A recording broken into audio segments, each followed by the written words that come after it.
हाँ, सभी बच्चों का इस YouTube चैनल पर स्वागत है। आज हम लेसन नंबर 12 की आगे वाली अभिक्रियाएं पढ़ेंगे।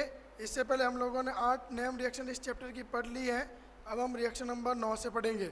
ठीक है, तो देखें इधर जो फर्स्ट जो रिएक्शन है वो है वोल्फ किस्टनर अपचयन या होंग मिलनॉन अभिक्रिया, वुल्फ किस्टनर रिडक्शन या होंग मिलॉन रिएक्शन। देखो इस रिएक्शन में क्या होता है, इस रिएक्शन में भी हम लोग एल्डिहाइड या कीटोन से हम लोग हाइड्रोकार्बन बनाएंगे। तो ध्यान रखना, एल्डिहाइड भी लेंगे हम, यहाँ पे कीटोन भी ले सकते हैं, एल्डिहाइड भी ले सकते हैं। दोनों से क्या बनेगा यहाँ पर हाइड्रोकार्बन या एज ए प्रोडक्ट या एज ए उत्पाद यहाँ पर बनेगा। देखो यहाँ पे क्वेश्चन क्या बन सकता है कि क्या होगा जब एल्डिहाइड या कीटोन की अभिक्रिया हाइड्रोजन से करवाते हैं और फिर उसकी अभिक्रिया डाई एथिल ग्लाइकोल या KOH के साथ में 473 केल्विन टेम्परेचर पर ताप पर गर्म करते हैं तो क्या होगा। ये क्वेश्चन बन सकता है व्हाट हैपन व्हेन एल्डिहाइड और ketone react with hydrogen and next react with diethylene glycol और KOH in the presence of 473 kelvin temperature. तो ये क्वेश्चन भी बन सकता है। यहाँ फिर क्या होगा, A + B लिख के दे देगा, सॉरी ये दोनों लिख के दे देगा, यहाँ A लिख के दे देगा और यहाँ पर B और C लिख के दे देगा कि पूछेगा A, B और C बताओ यहाँ पर A और B, C क्या बनेंगे। ये रिएक्शन भी बोर्ड में 2-3 आ रखी हैं, बहुत ज़्यादा इंपॉर्टेंट है। अब देखो रिएक्शन की लैंग्वेज क्या लिख सकते हैं कि भाषा के लिखना चाहो तो कैसे लिखेंगे। हालांकि जो भी लैंग्वेज है, जो भी भाषा है वो नोट्स में आपको मिल जाएगी, फिर भी एक बार समझ लें। देखो भाषा कैसे लिखनी है कि इन दोनों की अभिक्रिया करवाने पर ये मॉलिक्यूल बाहर निकलेगा और ये बनेगा, फिर इसकी अभिक्रिया इन दोनों के साथ में इस ताप पर करवाने पर ये बनेगा। तो यानी देखिए लैंग्वेज में कि एल्डिहाइड या कीटोन की अभिक्रिया हाइड्रोजन से करवाने पर एक यहाँ पर H2 मॉलिक्यूल बाहर निकलेगा और एक सब उत्पाद बनेगा, सब प्रोडक्ट बनेगा जिसकी अभिक्रिया डाईएथिल ग्लाइकोल या KOH के साथ में 473 केल्विन ताप पर करवाने पर N2 गैस यहाँ से बाहर निकलेगी और हाइड्रोकार्बन यानी एथेन यहाँ पर बनेगा। ठीक है, व्हेन एल्डिहाइड और ketone react with hydrogen then formed co-product and one water molecule is eliminated. The next step, when those products react with diethyl glycol or KOH at 473 Kelvin then formed hydrocarbon। तो ये भी हो सकता है। अब देखो reaction में होती है कैसे, ये रिएक्शन कैसे होती है वो समझा आप। देखो हाइड्रोजन की रिएक्शन में एल्डिहाइड, पहले यहाँ पर मैं एल्डिहाइड ले रहा हूँ, देखो CH3CHO, इसको ऊपर के लिखा है C बॉन्ड OH और एक तरफ CH3 यही है। तो इसकी रिएक्शन एल्डिहाइड से मैं करवा रहा हूँ हाइड्रोजन से, तो एक ऑक्सीजन और H2। देखो ध्यान रखना, यहाँ से 2 बॉन्ड टूटेंगे तो ये डबल बॉन्ड O वाला O और ये H2 यहाँ से बाहर निकलेगा, तो दोनों मिलकर क्या बनाएंगे यहाँ पर H2, तो H2 बाहर। तो यहाँ से 2 बॉन्ड टूटे हैं, यहाँ से भी 2 बॉन्ड टूटे हैं, तो ये नाइट्रोजन डबल बॉन्ड से इस कार्बन के साथ में जुड़ जाएगा। तो दो क्या बना, CH3 का CH3, कार्बन का कार्बन, H का H। अब ये दोनों इस कार्बन से जुड़ जाएंगे डबल बॉन्ड के साथ, तो C के साथ जुड़ जाएगा डबल बॉन्ड N, तो ये double bond N bond NH2। Clear. अब ये ऑक्सीजन बन जाएगा। अब इसके बाद में इसकी रिएक्शन हम करवाएंगे डाई एथिलीन ग्लाइकोल या KOH 473 केल्विन, 473 केल्विन टेम्परेचर पर कराऊंगा, तो यहाँ से ये N2 यहाँ से बाहर निकल जाएगा। कौन बाहर निकलेगा यहाँ पर, N2। तो देखो ये N2 यहाँ पर ये बाहर निकल गया और दोनों H जो है वो इस कार्बन से जुड़ जाएंगे, तो ये हो गया CH3 एथेन बन गया। इस H को मैंने एजिटिव लिखा है और इस CH2 को यहाँ जोड़ा ताकि आपको पता रहे कि ये H इसके साथ कंबाइंड है, तो ये भी CH3 ये भी CH3, तो क्या प्रोडक्ट बनाया, क्या उत्पाद बना, एथेन। अब देखो इसी रिएक्शन में मैं ना इस एल्डिहाइड को मैं कीटोन में कन्वर्ट कर रहा हूँ। तो देखो इस रिएक्शन में करना कुछ नहीं है, इस H के साथ जगह क्या लगाना आपको, CH3। तो ये क्या बन गया, CH3 C bond O CH3, तो इसको बोलते हैं एसीटोन। क्या बोलते हैं इसको, एसीटोन, वही कीटोन। वही रिएक्शन किसे करवाएंगे, हाइड्रोजन से बाहर क्या निकल जाएगा, वाटर मॉलिक्यूल, तो ये H2 बाहर, N जुड़ जाएगा, C के साथ पर डबल बॉन्ड लग जाएगा यहाँ पर, वही सेम कंडीशन। तो H की जगह मुझे क्या लेना है यहाँ पर, CH3, फिर वही H की जगह CH3, तो इस H की जगह क्या आ जाएगा, CH3, तो मैथ एथ प्रोपेन बन गया यहाँ पर। तो ये प्रोडक्ट क्या बन जाएगा यहाँ पर, प्रोपेन। तो ध्यान रखना, अगर एल्डिहाइड लेते हो 2 कार्बन का, तो 2 कार्बन की हाइड्रोकार्बन बनेगी एथेन। अगर आप कीटोन लेते हो 3 कार्बन का तो यहाँ पे 3 कार्बन की हाइड्रोकार्बन बनेगी। अगर 4 कार्बन का कीटोन लेते हो तो 4 कार्बन की बनेगी, 5 कार्बन का लेते हो तो 5 कार्बन की बनेगी। वो डिपेंड करता है कि जो भी आप कार्बोनिल यौगिक, कार्बोनिक कंपाउंड, एल्डिहाइड या कीटोन जो भी ले रहे हो वो कितने कार्बन का है, उतने कार्बन का यहाँ पर प्रोडक्ट उत्पाद बन जाएगा। ठीक है। अब इसके बाद में जो नेक्स्ट रिएक्शन है वो है पिनेकॉल अपचयन। क्या है वो? पिनेकॉल रिडक्शन, पिनेकॉल अपचयन। अब देखो पिनेकॉल में क्या होता है कि पिनेकॉल का यहाँ पे फॉर्मेशन होगा। अब ध्यान रखना, इसमें ध्यान रखने की बात क्या है कि यहाँ पे हम 2 कीटोन ले रहे हैं, 2 एसीटोन ले रहे हैं और दोनों इक्वल कार्बन के, दोनों इक्वल हैं, दोनों समान हैं। तो अपचयन का मतलब वही रिडक्शन हो रहा है, H जुड़ रही है यहाँ पर भी। तो देखो इसमें क्या होगा कि 2 कीटोन, 2 एसीटोन अणु, 2 एसीटोन मॉलिक्यूल की रिएक्शन हम लोग कराएंगे मैग्नीशियम अमलगम के साथ। देखो मैंने पहले ही बता रखा है H के साथ में जो भी मेटल होगी, जो भी धातु होगी वो अमलगम बनाएगी। Mg है तो मैग्नीशियम, Cd है तो कैडमियम, Zn है तो जिंक। तो पीछे आगे क्या लगाना है? अमलगम। तो ये हो गया मैग्नीशियम अमलगम। और साथ में हम क्या ले रहे हैं? Water molecule.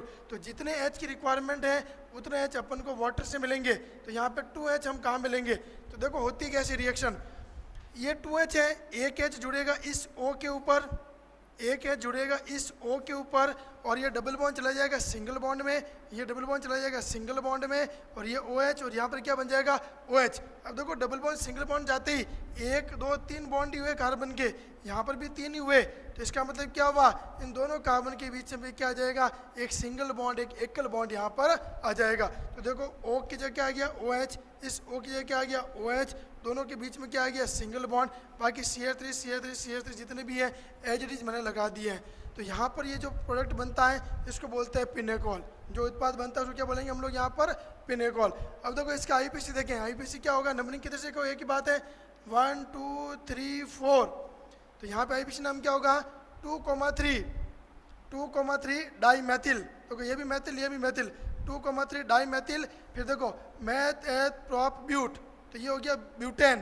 तो 2,3 डाई मैथिल ब्यूटेन, 2,3 डाईऑल। और आपको पता है कि अल्कोहल के अंदर हम पीछे क्या लगाते हैं? ऑल लगाते हैं। तो यहाँ पे 2 OH है तो 2 डाईऑल हो जाएगा, तो 2,3 डाईऑल बन जाएगा। तो आईपीसी नाम क्या होगा? 2,3 डाई मैथिल ब्यूटेन 2,3 डाईऑल, यहाँ पे इसका आईपीसी नाम होगा। तो पूछ सकते हैं कि पिनेकॉल का सूत्र और आईपीसी नाम लिखो, तो रिएक्शन आप पूछ के ये पूछ ले तो आपको ये सूत्र लिखना है और उसका आईपीसी नाम आपको लिखना है, बाकी रिएक्शन तो अपने पास ही है। ठीक है। नेक्स्ट जो रिएक्शन पढ़ते हैं वो है एल्डोल संघनन। बहुत ज़्यादा इंपॉर्टेंट है, पिछले 7-8 सालों में 3-4 बार पूछी गई हैं। 2018-19 के पेपर में भी थी ये और 17 के पेपर में भी थी। अब वहाँ पर 2021 में आ सकती है, 19 में नहीं थी, 20 में नहीं थी, 21 में आ सकती है। देखो एल्डोल संघनन क्या होता है, ध्यान रखना। मैंने आपको पहले ही बात कर रखी है, बीटा H, अल्फा H, इस प्रकार की क्या किनको H ये बोलते हैं वो मैंने बता रखा है।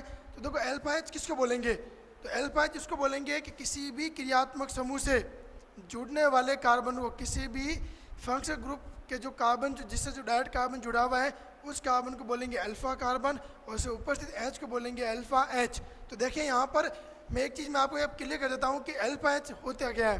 जिससे मान लो मैंने यहाँ लिख दिया CH3CHO, ठीक है, ये क्रियात्मक समूह, ये फंक्शनल ग्रुप है। तो इससे जुड़ने वाले कार्बन को मैं क्या बोलूँगा? Alpha carbon. और इस पर उपस्थित H को मैं क्या बोलूँगा यहाँ पर? Alpha H। तो यहाँ पर कितने अल्फा H है भैया? 3 अल्फा H। तो ये एल्डोल संघनन देगा, यानी ऐसा कोई कार्बोनिल यौगिक, ऐसे कोई एल्डिहाइड या कीटोन जिनके अंदर अल्फा H उपस्थित है, अल्फा कार्बन पर अल्फा H उपस्थित है, वो एल्डोल संघनन अभिक्रिया देते हैं, वो एल्डोल कंडेंसेशन अभिक्रिया वो देते हैं। ठीक है। तो देखिए इधर जैसे मान लो अगर कंडीशन ये होती CH3 CH2 CHO, तो इससे जुड़ने वाले कार्बन क्या बोलूँगा मैं? Alpha carbon. और इसमें उपस्थित H को क्या बोलूँगा? Alpha H। तो कितने अल्फा H हो गए भैया यहाँ पर? 2 अल्फा H। चलो अब इसकी जगह मैं ये दे देता हूँ CCl3CHO। क्या इसके अंदर क्या ये एल्डोल संघनन देगा? ये एल्डोल संघनन नहीं देगा, क्योंकि यहाँ पर इस क्रियात्मक समूह, इस फंक्शनल ग्रुप से जुड़ने वाले कार्बन पर कोई H उपस्थित नहीं है, यानी इस अल्फा कार्बन पर कोई H नहीं है, यहाँ पे Cl है, यानी अल्फा H नहीं है। इसका मतलब क्या हुआ? यहाँ पर ये एल्डोल संघनन नहीं देगा, यानी एल्डोल संघनन वो क्रियात्मक समूह, वो कार्बन यौगिक देंगे जिनके अंदर क्या है? अल्फा H प्रेजेंट है, यानी carbon compound having alpha H। Then so aldol condensation reaction. तो ध्यान रखना इसके अंदर ये एल्डोल संघनन नहीं देगा। चलो अब एक चीज और इसका बताएं, C6H5CHO, C6H5CHO benzaldehyde, benzene plus aldehyde, benzaldehyde. यहाँ पर भी देखो एल्पेच नहीं है, ये बेंजीनिंग आ गई। भाई बेंजीनिंग को देखो मैंने बता रखा आपको, ये बेंजीनिंग है, ऊपर CHO है, अब इससे जुड़ने वाला कार्बन ये है एल्फा कार्बन। तो इसके कार्बन में देखो H है ही नहीं, 1 2 3 4 बॉन्ड पूरे हैं, यहाँ कोई H नहीं है, तो यहाँ पर भी एल्फा H नहीं है, तो ये भी एल्डोल संघनन अभिक्रिया नहीं देगा। तो एल्डोल संघनन अभिक्रिया कौन देगा? एक तो ये देगा और एक ये देगा, यानी जिसके अंदर एल्फा कार्बन पर एल्फा H प्रेजेंट है वो एल्डोल संघनन अभिक्रिया, एल्डोल कंडेंसेशन रिएक्शन देंगे, और जिनके अंदर एल्फा H नहीं है वो एल्डोल संघनन अभिक्रिया नहीं देंगे। चलो भैया, तो ये बात करते हैं अपन एल्डोल संघनन की, एल्डोल कंडेंसेशन की। देखो इसके अंदर रिएक्शन देख कैसे, मैंने यहाँ पर दो समान एल्डिहाइड लिए हैं, CH3CHO, CH3CHO, तो दोनों एल्डिहाइड समान है, तो इसको बोलेंगे सरल एल्डोल संघनन। आगे एक और पढ़ेंगे इसके बाद में, क्रॉस एल्डोल संघनन भी होता है, उसमें दो एल्डिहाइड अलग अलग लेंगे, और जब समान लेंगे तो क्या हो जाएगा, वो सरल एल्डोल संघनन या फिर एल्डोल संघनन। ठीक है, अब देखो मैंने CH3CHO को ओपन करके लिखा है, और इस CH3CHO में इस H को मैंने ओपन करके लिखा है, यानी CH2H लिखा है। तो H के ऊपर चार्ज पड़ रखा पॉजिटिव, और बाकी के ऊपर क्या रहेगा, अगर इसके ऊपर पॉजिटिव है तो बाकी के ऊपर क्या रहेगा, नेगेटिव। तो ये जो है ये नाभिक से नहीं न्यूक्लियोफाइल की तरह बिहेव करेगा, तो ये जो CH2 के ऊपर जो माइनस चार्ज है ये इस कार्बन के ऊपर अटैक करेगा।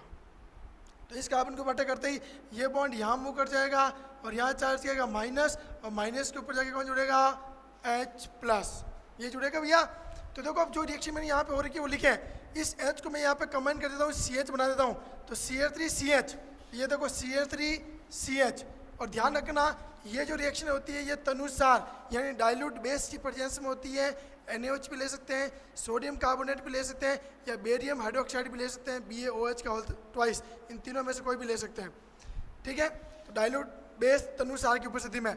तो देखें CH3 का CH3, ये H यहाँ जोड़ दिया क्योंकि साथ लिख रहा हूँ मैं, CH का CH। अब देखो ये H यहाँ गया तो ये क्या हो गया, OH, भाई ये डबल बॉन्ड का सिंगल बॉन्ड, तो ये OH, तो इस OH को यहाँ लिख दिया मैं नीचे, और बाकी CH2CHO को इस CH वाले इस कार्बन से जोड़ दिया। तो देखो ये आप CH3CHOH और CH2OH को मैंने CH से जोड़ दिया, तो इसको बोलेंगे बीटा हाइड्रोक्सी एल्डिहाइड। क्या बोलेंगे इसको, बीटा हाइड्रोक्सी एल्डिहाइड। तो नाम कैसे पड़ा, इससे जुड़ने वाले कार्बन को अल्फा, आगे वाले कार्बन को बीटा। और आपको मैंने बता रखा है जब दो क्रियात्मक समूह हो और अगर कोई मुख्य क्रियात्मक समूह मेन फंक्शनल ग्रुप अगर प्रेजेंट है तो OH को हम हाइड्रोक्सी में लिखते हैं। तो यहाँ पे एक OH भी क्रियात्मक समूह फंक्शनल ग्रुप है, और CH भी यहाँ पर क्या है, फंक्शनल ग्रुप है। तो यहाँ पर OH को मैं क्या लिखूंगा, यहाँ पर हाइड्रोक्सी। तो ये बीटा कार्बन पर है तो बीटा हाइड्रोक्सी, और बाकी पूरे को क्या बोलेंगे अपन, एल्डिहाइड बोलेंगे इसको। अब इसको करते हैं अपन हीट। देखो भाई संघनन, संघनन का मतलब आपको पता है, संघनन का मतलब है वाटर मॉलिक्यूल बाहर निकलना, कंडेंसेशन का मतलब है वाटर मॉलिक्यूल बाहर निकला वेपर फॉर्म में। ये पढ़ रखा अपन ने कंडेंसेशन संघनन 11th में। ठीक है, तो संघनन कंडेंसेशन का मतलब क्या हुआ है, वाटर मॉलिक्यूल का वेपर फॉर्म में वाष्प के रूप में बाहर निकलना वाटर का।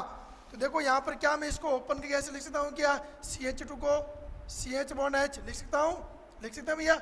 तो यहाँ से ये बॉन्ड यहाँ पे चला गया, तो यहाँ से बाहर कौन निकल गया, OH, और यहाँ से कौन निकल गया H। तो H और OH में क्या बनेगा, H2O। तो यहाँ से बाहर कौन निकल गया, H2O, और इन दोनों कार्बन के बीच में क्या जाएगा, डबल बॉन्ड। तो क्या बन गया, CH3 CH3 CH double bond CH, CH double bond CH और CHO। अब देखो भैया आपको पता है कि जब कार्बन कार्बन के बीच में डबल बॉन्ड होता है या ट्रिपल बॉन्ड होता है तो उसको अपन असंतृप्त हाइड्रोकार्बन बोलते हैं। क्या बोलते हैं उसको, असंतृप्त हाइड्रोकार्बन। तो यहाँ पर देखें इससे ये एल्फा कार्बन, ये बीटा कार्बन, तो एल्फा और बीटा कार्बन के बीच में डबल बॉन्ड है, तो एल्फा कोमा बीटा असंतृप्त, एल्फा कोमा बीटा असंतृप्त, और पूरे को मैं क्या बोलूँगा, एल्डिहाइड। तो नाम हो गया इसका कॉमन नाम, सामान्य नाम क्या हो गया, एल्फा कोमा बीटा असंतृप्त एल्डिहाइड। अगर इसका आईपीसी नाम देखें तो इसको 1 नंबर देंगे, 2 नंबर, 3 नंबर, 4 नंबर। तो देखो आईपीसी नाम में क्या हो जाएगा, ब्यूट, फिर इसके बाद 2-ईनैल, 2-ईनैल, तो ब्यूट 2-ईनैल। तो ईन क्यों आया, क्योंकि कार्बन के बीच में ईन लगाते हैं, कार्बन का डबल बॉन्ड में ईन, तो ईन प्लस नैल क्या हो गया, ईनैल। तो ब्यूट टू इनएल, तो 2 नंबर कार्बन में डबल बॉन्ड है तो ब्यूट, फिर 2 नंबर लग गया डबल बॉन्ड के लिए इनएल, इसका 1 नंबर लिखो तो ठीक है, नहीं लिखो तो चलेगा, तो ब्यूट टू इनएल। ठीक है, अब देखो ये जो रिएक्शन मैंने लिखी है, ये रिएक्शन की क्रियाविधि क्या होती है, मैकेनिज्म क्या होगी वो देखें आप। तो ये 4 पदों के अंदर पूर्ण होती है, कंप्लीट होती है, 4 स्टेप के अंदर ये कंप्लीट होती है। स्टेप फर्स्ट, तो स्टेप फर्स्ट के अंदर क्या होता है कि जो हम लोग बेस ले रहे हैं, जो हम सार ले रहे हैं, सपोज यहाँ पे NaOH ले रहे हैं, तो NaOH का OH यहाँ पर काम आ रहा है, NaOH से क्या काम आ रहा है यहाँ पर OH। ये OH क्या करेगा, 2 एल्डिहाइड है, 2 एल्डिहाइड में से किसी एक एल्डिहाइड के साथ जाके जुड़ेगा।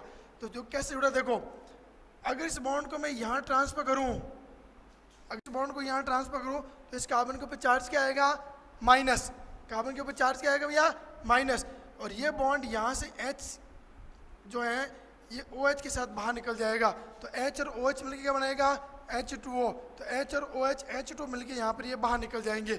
अब देखो ये बॉन्ड जैसे यहाँ गया, इसके ऊपर चार्ज क्या है, माइनस, अब ये बाहर निकल चुका है, ये इधर चला गया माइनस, तो ये पूरा क्या बचा, CH2, और ये क्या बचा, CHO। तो यहाँ पे क्या हो गया, ये बॉन्ड इसके ऊपर गया तो यहाँ माइनस चार्ज, तो CH2 के ऊपर माइनस चार्ज, बॉन्ड सिर बॉन्ड OH, सिर बॉन्ड OH। अब ये क्या होता है, ये रेजोनेंस के थ्रू स्टेबलाइज होगा, अनुनाद के थ्रू ये स्थायित्व प्राप्त करता है, तो ये बनाएगा इनोलेट आयन। जब कभी भी कोई भी क्रियात्मक समूह फंक्शनल ग्रुप अगर रेजोनेंस के थ्रू स्टेबलाइज होता है तो इसको बोलते हैं इनोलेट आयन, और वो भी नेगेटिव चार्ज के थ्रू, तो इसको क्या बोलते हैं, इनोलेट आयन, इनोलेट आयन बोलते हैं इसको। तो देखो ये माइनस चार्ज यहाँ मूव करेगा, तो मूव करते ही इस कार्बन की वैलेंसी होगी 5, सेवते होगी 5, पॉसिबल नहीं है, तो ये बॉन्ड आगे मूव कर जाएगा। तो जैसे ये बॉन्ड यहाँ गया, इन दोनों के बीच में क्या लग गया भैया, डबल बॉन्ड, और ये बॉन्ड आगे, तो O के ऊपर चार्ज क्या जाएगा, माइनस, और ये माइनस चार्ज इस O के ऊपर ट्रांसफर हो गया, इन दोनों के बीच में क्या आ गया, डबल बॉन्ड, तो CH2 double bond C, single bond O के ऊपर माइनस चार्ज, और सिंगल बॉन्ड H, इसको बोलते हैं इनोलेट आयन। तो दोनों को कंबाइंड रूप में क्या बोलते हैं, इनोलेट आयन।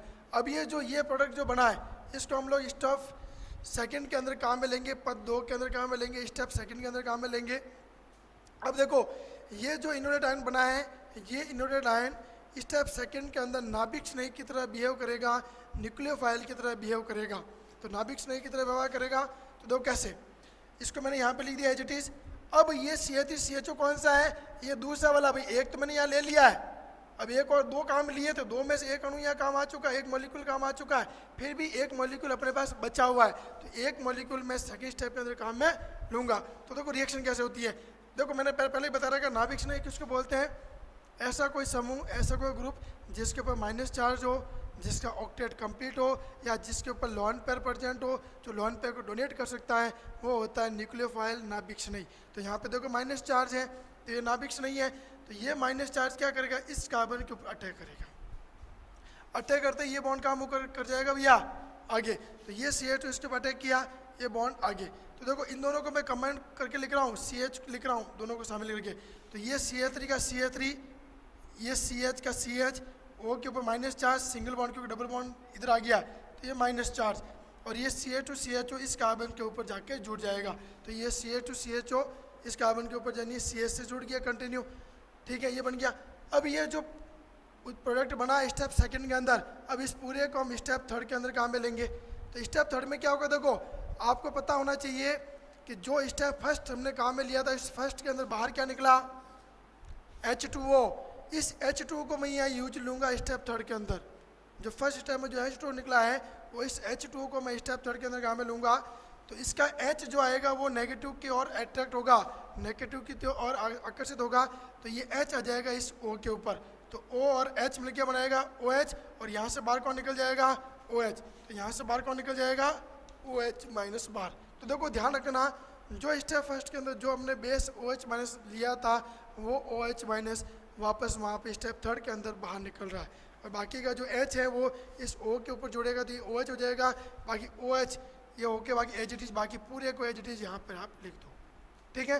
अब ये जो प्रोडक्ट बना है, इस प्रोडक्ट को हम आगे काम में लेंगे, वही beta hydroxy aldehyde, beta hydroxy aldehyde ही तो है, वही तो बना है, ठीक है। बीटा हाइड्रोक्सी एल्डिहाइड को हम लोग स्टेप 4 के अंदर काम में लेंगे, इसको मैं हीट करूँगा अम्ल की प्रेजेंस में, H+ की प्रेजेंस में, एसिडिक मीडियम के अंदर इसको मैं हीट करूँगा, तो हीट करने पर यहाँ पे होगा इसका कंडेंसेशन, संघनन, तो क्या होगा, वही ये बॉन्ड यहाँ जाएगा और यहाँ से H बार और यहाँ से बाहर कौन निकलेगा OH। तो OH और H मिलकर क्या बनाएगा H2O और CH के बीच में क्या आ जाएगा डबल बॉन्ड। तो ये हो गया CH3 CH double bond CH bond CH और बाहर क्या निकल गया यहाँ पर H2O। तो इसको बोलते हैं वही ये अल्फा और ये बीटा।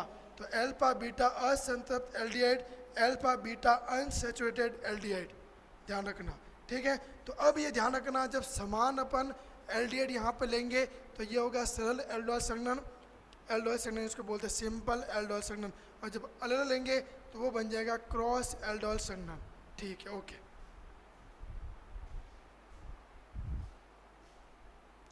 हाँ नेक्स्ट अब हम लोग आगे पढ़ते हैं क्रॉस एल्डोल संघनन, ठीक है। तो देखो एल्डोल संघनन में अभी हमने पढ़ा था कि जिसके अंदर दो समान एल्डिहाइड या कीटोन होंगे वो होगा सरल एल्डोल संघनन।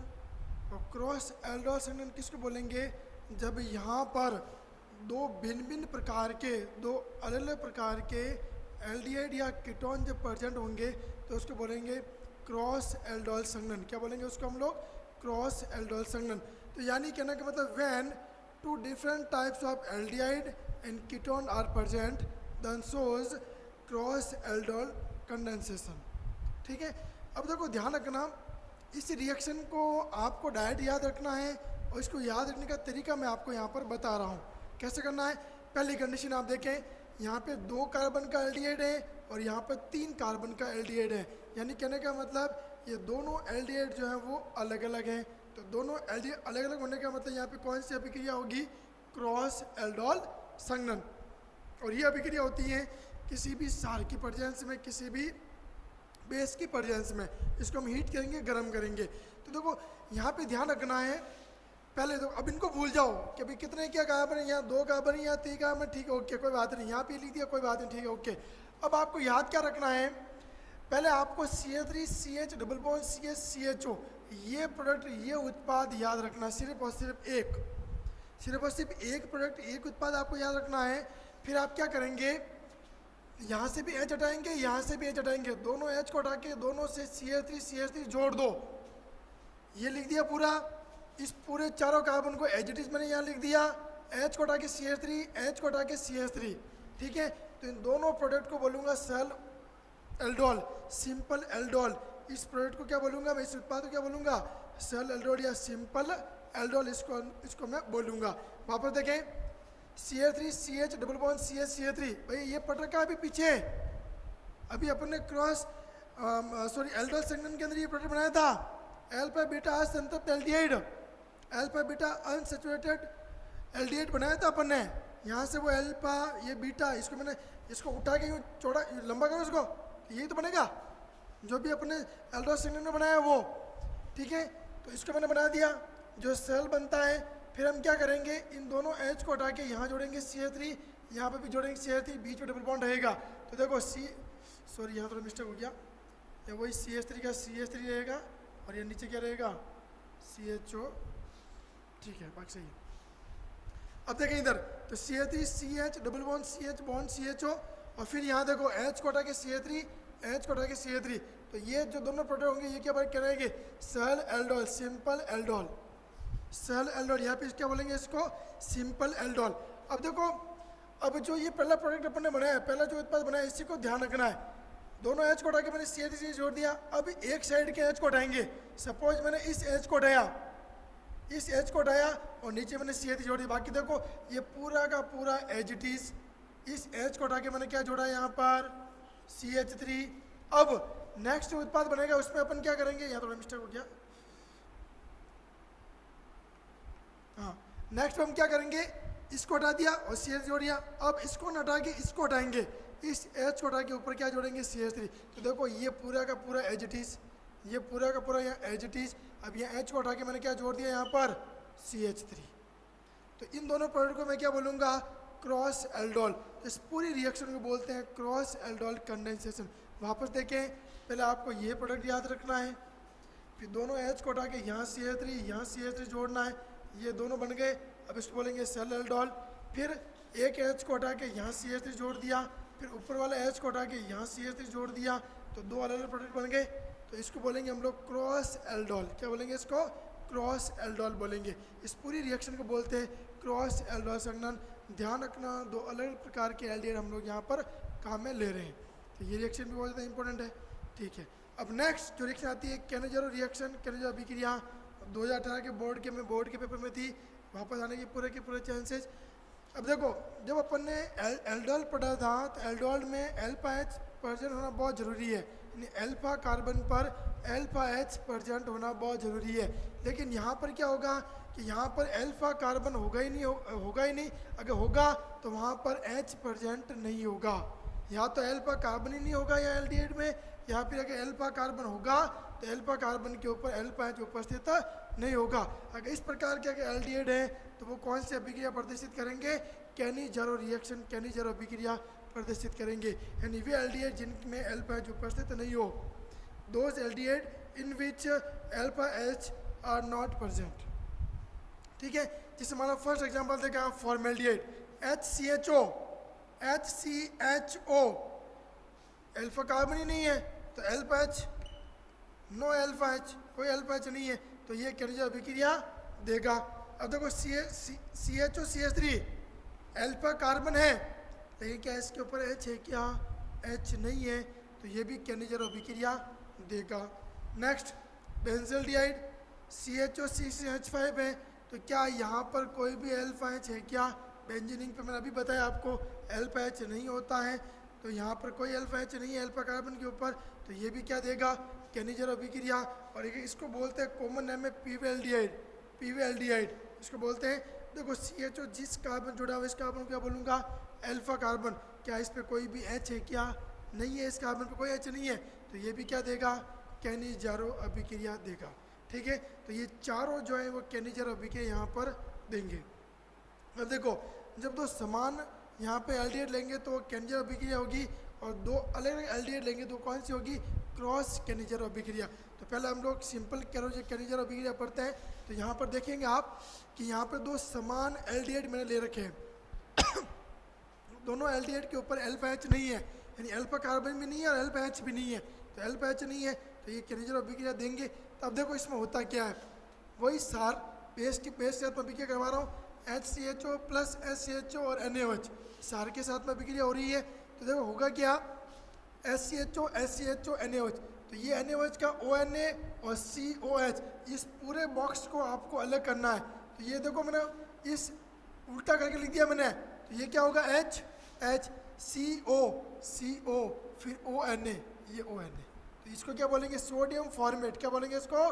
Sodium format. पढ़ रखा है हैलोजन अभिक्रिया में, हेलोफॉर्म अभिक्रिया में पढ़ रखा है सोडियम फॉर्मेट। अब देखो यहाँ पे कौन बचा? एक H, यहाँ पे कौन बचा? एक H। अब देखो ये एक H जाएगा यहाँ पर, ये एक H कहाँ जाएगा? यहाँ पर, और एक H जाएगा इस CH2 के ऊपर, तो CH2 और H में क्या बनेगा? CH3, और H में क्या बनेगा? OH, तो ये बन गया CH3OH। ये H गया यहाँ तो CH2, तो ये H जुड़ गया CH3, और ये H यहाँ तो क्या गया? OH, तो क्या हो गया? Maithil alcohol methanol. ठीक है, अब मैंने क्या किया, इस H की जगह मैंने क्या लगा दिया? C6H5। क्या कर दिया मैंने? C6H5, और इस H की जगह मैंने क्या लगा दिया? CCH5। देखो आप, इस H की जगह मैंने क्या लगाया? CCH5, इस H की जगह मैंने क्या लगा लिया? CCH5। वही बेंजल्डिहाइड, कोई अल्फा H यहाँ पे उपस्थित नहीं है, दोनों समान है, तो सरल कैनिजारो अभिक्रिया होगी। तो वही सेम H की जगह CH5 लगाना है। ठीक है, कुछ नहीं करना है। अब देखो ये ONA और ये मिलके क्या बन जाएगा? CCH5 COONA, CCH5 COONA, sodium benzoate. पढ़ रखा पीछे नाम, सोडियम बेंजोएट। अब देखो ये H, ये H और ये H, कितने H हो गए? 2H, तो एक H यहाँ जुड़ेगा, एक H यहाँ जुड़ेगा, तो CCH5 CH2OH, तो क्या बन जाएगा यहाँ पर? C6H5, एक H यहाँ जुड़ा CH का CH2, और एक H यहाँ जुड़ गया OH, तो क्या बन गया? C6H5 CH2OH। और आपको पता हो तो ये मैंने बता रखा है, इसको बोलते हैं बेंजिल, और OH को बोलते हैं अल्कोहल, तो नाम क्या हो गया? Benzyl alcohol. ठीक है, अब सिंपल कैनिजारो रिएक्शन के बाद, यानी सरल कैनिजारो के बाद में पढ़ेंगे हम क्रॉस कैनिजारो। वही सेम कंडीशन, दो अलग अलग प्रकार के एल्डिहाइड होंगे, दो डिफरेंट टाइप यहाँ पर एल्डिहाइड प्रेजेंट होंगे, तो तो देखो कैसे होगी रिएक्शन, एक तो ले लिया मैंने बेंजल्डिहाइड, एक ले लिया मैंने फॉर्मेल्डिहाइड। क्या यहाँ पर अल्फा एच है, अल्फा एच प्रेजेंट नहीं है, तो क्या नेचर होगी, अलग अलग है, तो कौन सी क्या नेचर होगी, क्रॉस क्या नेचर हो। ठीक है, तो दोनों यहाँ पर अल्फा एच नहीं है, दोनों एल्डिहाइड अलग अलग है, एक तो बेंजल्डिहाइड एक है फॉर्मेल्डिहाइड। सेम कंडीशन वही, तोड़ा मैंने इसको, क्या बन गया HCOONA, सोडियम फॉर्मेट। बाकी का ये दोनों H यहाँ जुड़ जाएंगे, एक H यहाँ जुड़ जाएगा, एक H यहाँ जुड़ जाएगा, CH क्या हो जाएगा CH2, और ये H यहाँ जुड़ जाएगा क्या हो जाएगा OH, तो ये बन गया C6H5CH2OH, वही बेंजिल अल्कोहल। तो नाम सेम है, ये भी क्या हो गया यहाँ पर बेंजिल अल्कोहल। ठीक है, तो इस रिएक्शन को क्या बोलेंगे हम, क्रॉस किया अभिक्रिया। ठीक है, वही सहायक के साथ अभिक्रिया, बेस के साथ में इसकी रिएक्शन हो रही है। नेक्स्ट जो रिएक्शन है वो टिसेनको अभिक्रिया, क्या बोलेंगे इसको हम लोग, टिसेनको रिएक्शन। अब तो इस रिएक्शन को थोड़ा आपको डिटो याद रखना है, डायरेक्ट याद रखना है। यहाँ पर दो एल्डिहाइड ले रहे हैं, समान एल्डिहाइड ले रहे हैं, अल्फा एच प्रेजेंट है, यहाँ अल्फा एच का कोई रोल नहीं है, कोई वो समान का भी कोई रोल नहीं है, लेकिन लेने दोनों समान ही है। एचडी याद रखनी है क्योंकि नेम रिएक्शन है, तो नेम रिएक्शन अपन कुछ भी चेंज नहीं कर सकते। तो टिसेन को एक साइंटिस्ट था उसने दी थी। तो यहाँ पर देखें हम लोग यहाँ पर वो एसिटिल्डिहाइड ले रहे हैं, एसिटिल्डिहाइड वो एथिनल एथिनल, एसिटिल्डिहाइड, और रिएक्शन करवा रहे हैं एल्यूमिनियम एथोक्साइड के साथ में। एल्यूमिनियम है यहाँ पर एथिल प्लस ऑक्साइड एथोक्साइड, नाम पूरा क्या हो गया एल्यूमिनियम एथोक्साइड। तो यहाँ पर 2 कार्बन का तो बनेगा एसिड और 2 कार्बन का बनेगा अल्कोहल, ये याद रखना है। अगर यहाँ 3 कार्बन होता तो 3 कार्बन का एसिड बनता और 3 कार्बन का अल्कोहल बनता, क्योंकि 2 कार्बन का एल्डिहाइड, 2 कार्बन का यहाँ पर एसिड बनेगा और 2 कार्बन का यहाँ पे क्या बनेगा अल्कोहल। तो देखो 2 कार्बन का मैंने बना दिया एसिड CH3COH और 2 कार्बन के अल्कोहल CH3CH2OH। अब जब कभी भी एसिड और अल्कोहल की रिएक्शन कभी भी करवाते हैं आपस में, हमेशा एस्ट्रीकरण होती है, एस्ट्रीफिकेशन होता है। ये पढ़ेंगे अपन 10 बार पढ़ेंगे इस रिएक्शन को। जब कभी भी एसिड और अल्कोहल की रिएक्शन करवाते हैं हमेशा वाटर मॉलिक्यूल बाहर निकलता है और दोनों जिस तरफ से टूटते हैं उस तरफ से आपस में जुड़ते हैं। तो यहाँ पर एस्ट्रीफिकेशन होगा, एस्ट्रीकरण अभिक्रिया होगी, तो H और OH मिलकर क्या बनेगा H2O, और इसको उल्टा करके H की जगह लगा दो, CH2 CH3 को उल्टा करके H लगा दो, तो CH3 COO CH2 CH3 इसको बोलते हैं एस्टर। क्या बोलते हैं इसको, एस्टर। तो ध्यान रखना ये भी बहुत ज़्यादा इंपॉर्टेंट रिएक्शन है। जो भी आज मैंने पढ़ाई है, आज की वीडियो में जो भी रिएक्शन पढ़ी है उसमें से एक रिएक्शन 2 नंबर में या 1 नंबर में बोर्ड में पक्की आ सकती है। तो ये बहुत ज़्यादा इंपॉर्टेंट रिएक्शन है। आज की जो मैंने वीडियो में पढ़ाई है बहुत ज़्यादा इंपॉर्टेंट है बोर्ड के हिसाब से। ओके।